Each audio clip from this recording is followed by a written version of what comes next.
Hi everyone, Chef Mark here. I'm in the laboratory and I'm working on prep for a very busy week. I've got a few events going on. These days I do a lot of showroom events. So we have our manufacturers sponsor showroom events, and we have an event called Grapes, and it's at our Parker showroom. And we feature a wine tasting. We call it Grapes because wine is made out of grapes. It's the only name we could come up with. If you're in the industry, if you're a designer or you sell flooring or countertops or cabinets, you should come. They're a lot of fun. Go to meetup.com, find Kitchen Bath Designers of Denver. That's the meetup group that I run. You'll learn all the details. You can sign up on Eventbrite or you can sign up there. We'd love to have you. It's a great networking event, and I do a cooking demo. Thanks to Signature Kitchen Suites for sponsoring that event. So, I make charcuterie for these events. Charcuterie, of course, being sausages, force meats, and I don't have a lot of the capacity to make my own sausage here, although I can. I certainly am very well versed in the 5-4-3 method, 5 parts pork, 4 parts fat, 3 parts ice. That's the recipe for a hot dog. Yeah, it's a lot of fun making sausage.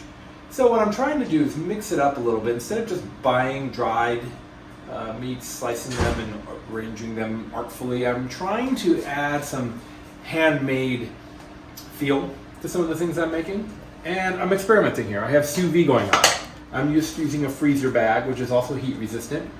And you cook your food in its own juices, more or less. And I have had this going for about 5 hours at 158 degrees. And Signature Kitchen Suites actually makes an integrated sous vide. If you want to learn more about that, go to my YouTube channel if you're not watching it there already. Chef Mark Hale, it's just my name.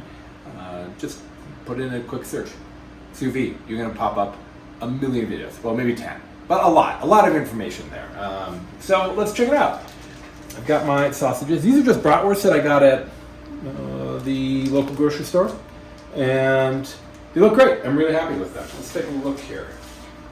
Now, whenever I'm doing sous vide, I like to spill my food out onto a platter here, tray with a rack. That just kind of lets them drain a little bit, and you see that moisture coming out? That's just water. If you're doing steak or chicken, you'll always have that water coming out, and that's just par for the course here. Now, having not done this before, I'm going to kind of kick on my burner here so I can put a little sear on these. Here's the good and the bad. Okay, so they look beautifully cooked. I'm really happy with the doneness. They have a nice firm feel to them. What I don't like is how the casing is kind of sloughing off here.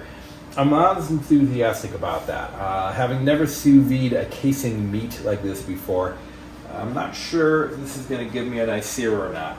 I'm going to taste this before I sear it to see how we do. Okay, doneness looks good. I don't think we need to cook it anymore. There's a touch of pink in there, but oh gosh, these things cook at pork's fully cooked at 160 degrees. I went to 158, figuring by the time I sear it and it carry over, I'm going to be past 160 degrees. It's a little underwhelming, actually. I got to tell you, the casing is extremely chewy, and the flavor is good, but you got to kind of get past the casing. Here's my hope. We're going to sear these in this pan with some oil, and hopefully that'll give it some caramelization and kind of crisp things up. Okay, so I'm preheating a pan here. Of course, I always preheat my pan before I add my fat, and then I immediately add my food.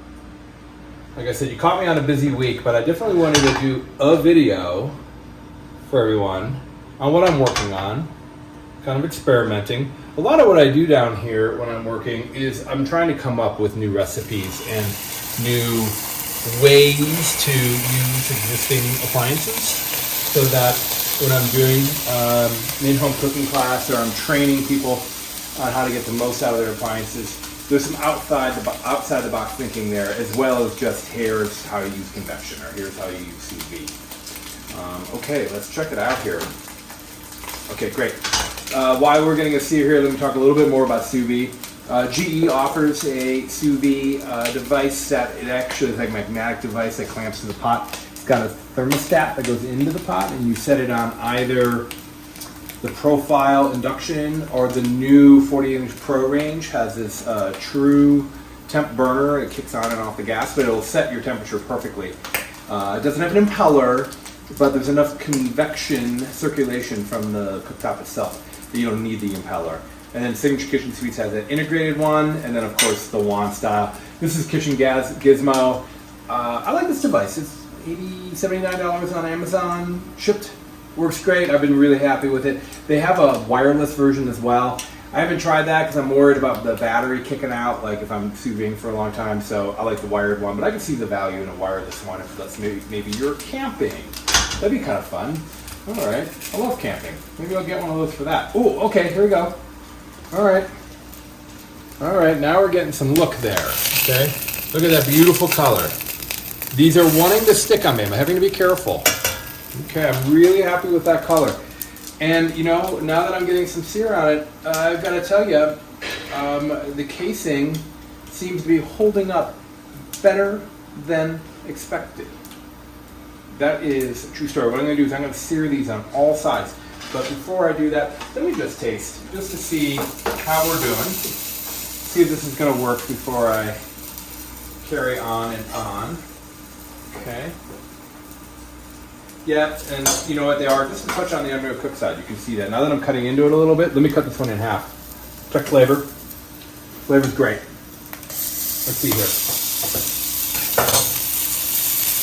Okay, maybe not as bad as I thought. It could go a little bit longer. So what I'm going to do, I'm going to turn the temperature down. I'm going to cook these for a nice long time just to finish the cooking process. If I had to do this again, this is part of the discovery process, I'd probably go to 162 or 165 degrees. You don't get any real carryover with sous vide because once it hits 158 degrees in that water bath, or whatever temperature you set it for, it hits that temperature and there's no thermal energy left. It can't overcook. It can never overcook, which is the beauty of sous vide. But also it intensifies flavor. So these have a really nice sausage flavor. They really do.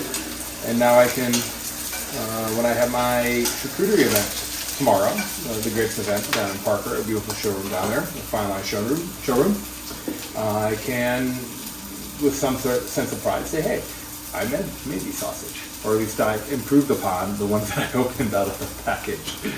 So hopefully you learned a thing or two. Thanks for discovering with me. I love to experiment in the kitchen. And it's an opportunity for me to just mix it up a little bit. So thanks for tuning in. If you haven't hit that subscribe button, go ahead and do it right now. I'll wait. Thank you for that. Thanks for tuning in.